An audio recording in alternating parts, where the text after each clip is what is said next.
noch einmal die Bewegung, die dir Probleme macht. Genau. Also einmal im Verhältnis den anderen Arm, da kommst du deutlich weiter. Ja. Das eben seit dem Sturz vor 9 Monaten. Einmal nach links gucken, wie weit es geht. Und einmal nach rechts gucken, wie weit es geht. Okay. Da sehen wir auch, die Linksrotation ist eingeschränkt. Ich hatte eben schon erklärt, der Zusammenhang zwischen dem Trapez, einfach dem Komplex, Halswirbelsäule, Übergang, Brustwirbelsäule, Schulter. Das muss alles zusammenarbeiten.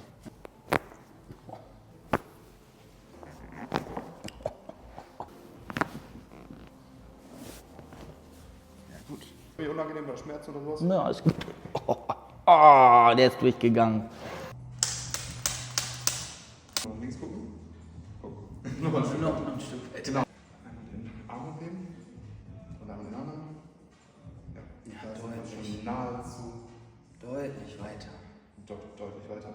Der Rest ist noch ein bisschen Restriktion vom Gewebe. Das machen wir über aktive Mobilisation weg. Das ist Ja.